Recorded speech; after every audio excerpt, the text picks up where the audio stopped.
रामकृष्ण हरी मंडळी, मी विद्या देशपांडे तुमचं स्वागत करते माझ्या अजून एका नवीन ब्लॉगमध्ये। तर ना मी आणि माझी बहीण आम्ही चाललेलो आहे बाहेर। आता तसं म्हणायला गेलं तर तिची मैत्रीण आहे तिकडं, माझी मैत्रीण आहे तिकडंच। मग माझ्या मैत्रिणीकडे मला जायचं होतं आणि तिलाही जायचं होतं। उया बसमध्ये इतक्या उलट्या होतात ना विचारू नका। माझा इतका जीव गुदमरतो ना की विचारूच नका। कसल्याला असल्या बस सरकारने काढल्या असतील, काही देवालाच माहिती बाई कशाला काढल्या। आणि त्यात रोज प्रवास करणाऱ्या लोकांनी तर कसा करावा मला त्यांचा फार प्रश्न पडतो। आता मी कधीतरी जाते त्यामुळे माझा काही विषय नाही, पण मला इतका प्रचंड त्रास झाला की बरं झालं काही खाऊन गेले नव्हते, नाहीतर उलटीच झाली असती। आयुष्यात परत असल्या बसमध्ये जाणार नाही, लय उलटी आली बाबा मला। आता आम्ही चाललेलो आहे, ही माझी बहीण हिच्या मैत्रिणीच्या घरी पहिलं आणि मग माझ्या मैत्रिणीकडं।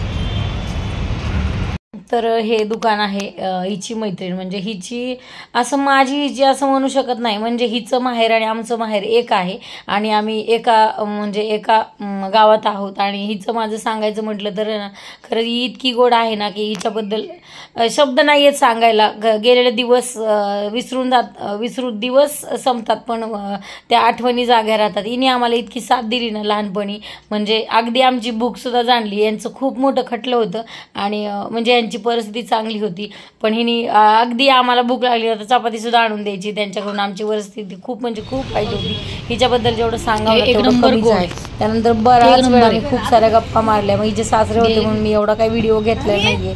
मग हिने छान, हिचे मिस्टर पण एवढे छान आहेत की विचारू नका। त्यांनी मला विचारत होते खूप काय आणायचं बाहेरून खायला, म्हटलं उसाचा रस आणा।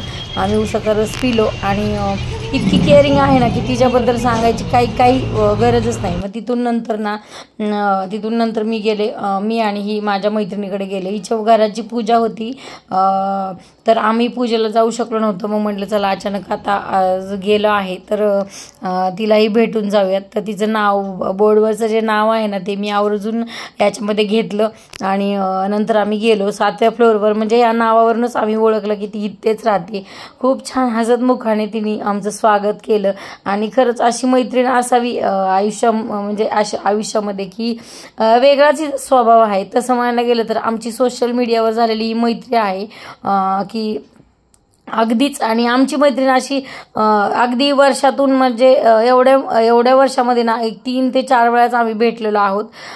पण असं कधीच वाटत नाही आम्हाला की आम्ही खूप लांबच्या मैत्रिणी आहोत। असं खूप हिचं छान घर आहे आणि आत्ताच नवीनच घेतलेलं आहे। स्वामींचा फोटो, स्वामींची ती भक्त आहे। आता तुम्ही थोडंसं सांभाळून घ्या, कारण आजचा जो व्हिडिओग्राफर आहे ना, अर्थात माझ्या बहिणीने व्हिडिओ खूप गंडलेला आहे, अजिबात व्यवस्थित घेतलेलं नाही, पण घ्या तुम्ही सांभाळून। इतकं तिने डोकं लावून इंटेरियर पण इतकं सुंदर केलेलं आहे। ड्राय बाल्कनीमध्ये खूप छान केलेलं आहे। परत इथं लागणाऱ्या सगळ्या संसाराच्या लागणाऱ्या वस्तू आणि तिचं कौतुक करावं नाही इतकं कमी आहे। फ्लॅट घेणं सोपं आहे पण त्याला सजवणं, त्याचं इंटेरियर करणं ते खूप महत्त्वाचं आहे।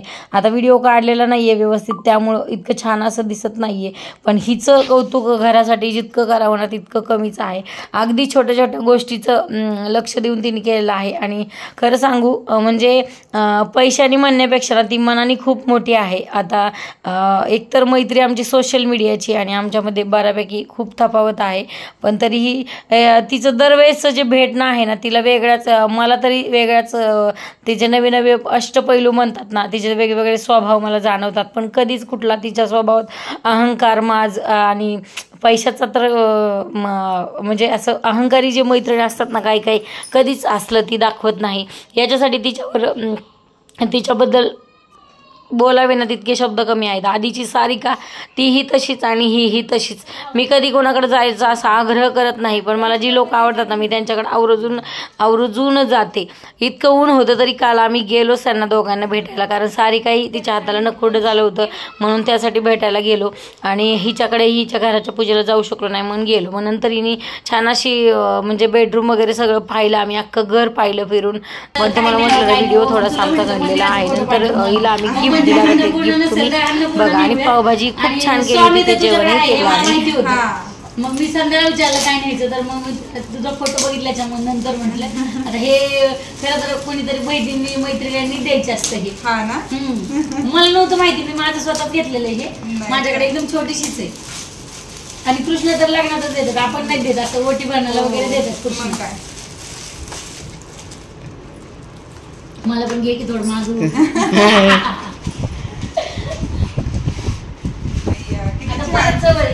अयो किती छान दिले गाय वासरू. ते गाय वासरू दिले ना आई वडला म्हणजे आईची आणि लेकराची ताटातूट होत नाही कधी. आई ग किती छान, खूप छान खूप छान, लय आवडलं मला.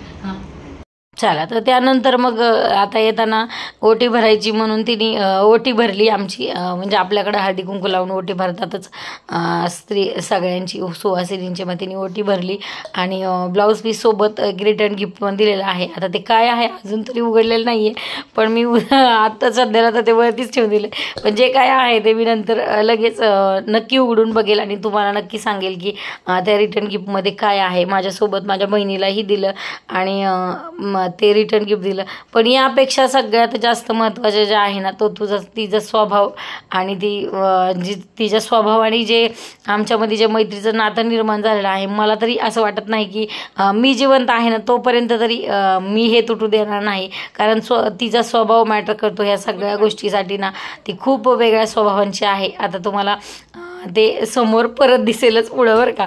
त्यानंतर माझ्या बहिणीचं राहील ओटी भरली तिलाही तिने गिफ्ट दिलेलं आहे. माझं खरं तर हिच्या पूजेला जायची खूप इच्छा होती, पण माझे चुलते वारले होते त्यावेळेलाच आणि मी आजारी पडले होते. मग माझे चुलते वारले तरी मी तिकडं पण गेले नाही आणि हिच्या घरी पूजेला पण गेले नाही.